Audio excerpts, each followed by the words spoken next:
राजकीय उच्च माध्यमिक विद्यालय प्रतापनगर भिलवाड़ा में मंगलवार को कोरोना गाइडलाइन की पालना करते हुए स्टाफ की मीटिंग का आयोजन किया गया, जिसमें नव प्रवेश हेतु समिति का गठन किया गया।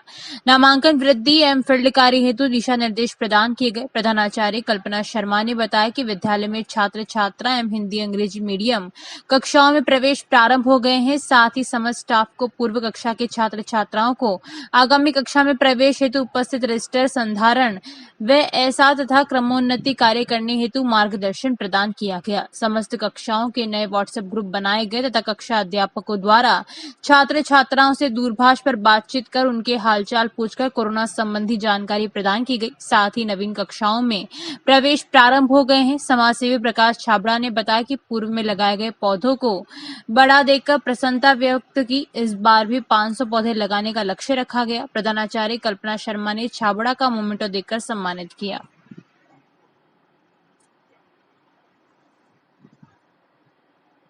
जी, अभी 7 जून से हमारे स्कूल्स का वापस रीओपन का निर्देश आ गया है राजस्थान सरकार की तरफ से। उसी क्रम में हमने कल विद्यालय विकास समिति और हमारे सभी स्टाफ सदस्यों की मीटिंग ली और उसमें हमने कुछ महत्वपूर्ण निर्णय लिए कि जैसा पिछले साल से होता आया है, ऑनलाइन क्लासेस हमारी पिछले साल से ही चालू हैं और सभी क्लासेस के व्हाट्सएप ग्रुप बने हुए थे। अभी हमने बच्चे सब पास हो गए हैं, तो जिन जिन क्लासेस का हमारे रिज़ल्ट तैयार होता जा रहा है उन क्लासेस के व्हाट्सएप ग्रुप को हमने अपग्रेड कर दिया है, नए उनके क्लास टीचर्स बना दिए हैं और सभी बच्चों से हमने नई क्लास में उनका वेलकम शूट करा लिया एक बार और बच्चों से वीडियो कॉलिंग पर बात की गई है।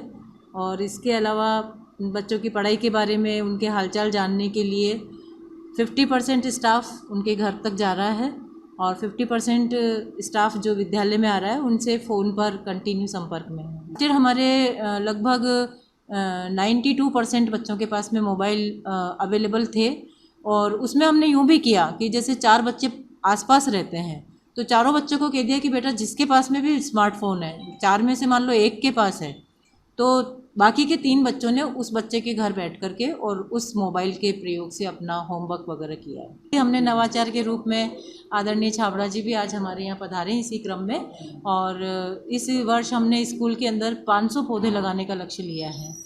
तो आपसे भी रिक्वेस्ट यही हम कर रहे हैं कि आपकी तरफ से जितना ज़्यादा हो सके हमारे को सपोर्ट करें और विद्यालय में अधिक से अधिक पौधे लगाएं। उनकी देखभाल हम साल भर तक करेंगे। पिछले साल भी हमने करी थी, लेकिन शायद पिछले साल कुछ कमी रह गई हो, तो इस बार हम वो कमी नहीं रहने देंगे और लास्ट टाइम तक हम सारे पौधों की देखभाल करेंगे। कि जो सभी स्टाफ का उत्साह देख करके जिस ढंग से पिछले दिए हुए पौधों को इन्होंने मेंटेन किया है, उसके लिए मैं इनको बहुत बधाई देता हूँ, बहुत धन्यवाद देता हूँ। और मैं खुद इस बार अच्छी क्वांटिटी जो इनका लक्ष्य है उसको पूरा करने की हमारा ग्रुप RCM ग्रुप प्रयास करेगा। और गमले भी हम यहाँ और भेजेंगे क्योंकि गमले भी बहुत ही अच्छे मेंटेन कर रखे हैं इन्होंने। बिल्कुल, मैं जो मेरा ख़ास तौर से जो पेड़ पौधे में मेरा ये जो सोच बनी है, एक तो पेड़ वो लगाने चाहिए जो हमारे राष्ट्रीय पेड़, हमारे भारत के पेड़ हैं, हमारे देसी पौधे हैं। दूसरे वो पेड़ लगाने चाहिए जिनकी आयु 100 साल से भी ज़्यादा है।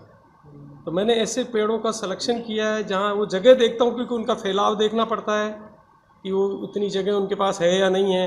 तो वो यहाँ मैंने देखा तो यहाँ पर्याप्त जगह है।